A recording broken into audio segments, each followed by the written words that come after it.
నిడదవోలు మున్సిపాలిటీకి అభివృద్ధి పథంలో మరో ముఖ్యమైన ముందడుగు వేసింది. గత 3 సంవత్సరాల్లో పెరిగిన ఆదాయం, అభివృద్ధి సూచీలను పరిగణనలోకి తీసుకున్న రాష్ట్ర ప్రభుత్వం నిడదవోలును గ్రేడ్ 2 నుంచి స్పెషల్ గ్రేడ్ మున్సిపాలిటీగా మార్చుతూ ఉత్తర్వులను జారీ చేసింది. ఈ ఉత్తర్వులు తక్షణమే అమల్లోకి వస్తాయని పురపాలక శాఖ ప్రధాన కార్యదర్శి సురేష్ కుమార్ తెలిపారు. మున్సిపాలిటీ ఆవిర్భవించి 60 ఏళ్లు పూర్తయిన సందర్భంగా పట్టణంలో జరుగుతున్న వజ్రోత్సవ వేడుకలకు ముఖ్య అతిథిగా హాజరైన పురపాలక శాఖ మంత్రి నారాయణ దృష్టికి మంత్రి కందుల దుర్గేష్ మున్సిపాలిటీ హోదాను అప్గ్రేడ్ చేయాలని విజ్ఞప్తి చేశారు. దీనిపై సానుకూలంగా స్పందించిన మంత్రి నారాయణ స్వామి హామీ ఇచ్చి చెప్పినట్లుగానే ప్రభుత్వం నిర్ణీత గడువులో జీవో విడుదల చేయడంతో పట్టణ ప్రజలు సంతోషం వ్యక్తం చేస్తున్నారు. స్పెషల్ గ్రేడ్ హోదా ప్రసాదించినందుకు CM Chandrababu, deputy CM Pawan నారాయణకు నిడదవోలు ప్రజలు తరపున మంత్రి కందుల దుర్గేష్ కృతజ్ఞతలు తెలిపారు.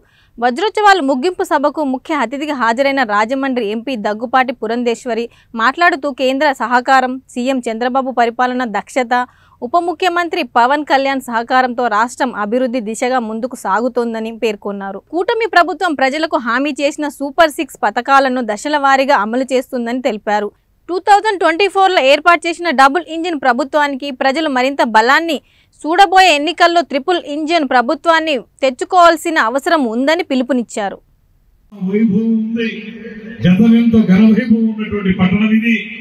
ముఖ్యంగా తూర్పు చాళుక్యులు గాని, కాకతీయ రాజులు గాని పరిపాలించినటువంటి నేల ఇది. రాణి రుద్రమదేవి యొక్క అత్తగారి ఇల్లు నిడదవోలు పట్టణం.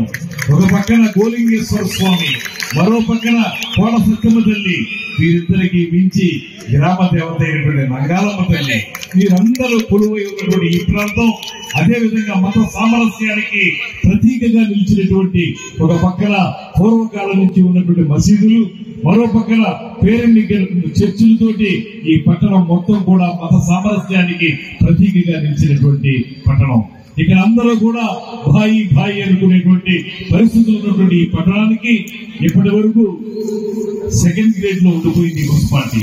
దానివల్ల ఈ సెకండ్ గ్రేడ్ లో ఉండిపోవడం వల్ల సరైనటువంటి అభివృద్ధికి దోచుకోలేకపోతున్నాం అనేటువంటి మాట చాలా సందర్భాల్లో మిత్రులందరూ చెప్పడం జరిగింది.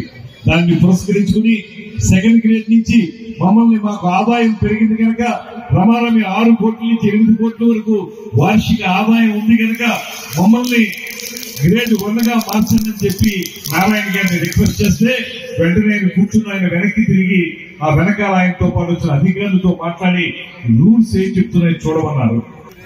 13-14వ శతాబ్దంలో చాళుక్యులు పాలించారని, భీమా చాళుక్యుడు అనేటువంటి రాజు రాష్ట్రకూటల నుండి నిడదవోలుని గెలుచుకున్నారని, అదేవిధంగా వీరభద్ర చాళుక్యుడు ఏదైతే ఇందాక సోదరులు దుర్గేష్ గారు చెప్పారో, రాణి రుద్రమదేవిని పెళ్లాడి ఇక్కడికి తీసుకుని వచ్చారని మనకి చరిత్ర తెలియజేస్తున్నటువంటి విషయం.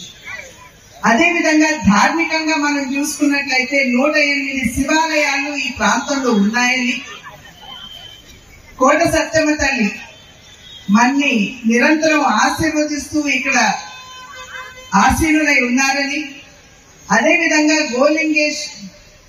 లింగేశ్వర స్వామి ఈ మధ్య కాలంలోనే అక్కడ నంది విగ్రహం కూడా బయటపడినటువంటి విషయం మనందరికీ తెలుసు.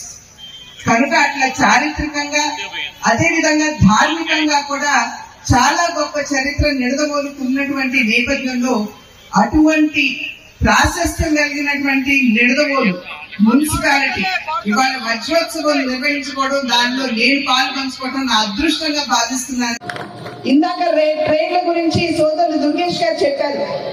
నేను ఇదివరకే అశ్విని వైష్ణవ్ గారి దృష్టికి తీసుకుని వెళ్ళి ఖచ్చితంగా నిడదవోలులో కూడా ఏవైతే ట్రైన్లు మీరు నిలిపివేశారో వాటిని మీరు పునఃప్రారంభించాలి అని చెప్పి వారిని అభ్యర్థించినప్పుడు ఖచ్చితంగా చేస్తాము, కాకపోతే కొంత సమయం పడుతుంది, ఓపిక పట్టండి, నా సంపూర్ణ సహకారం మీకు అందిస్తాను.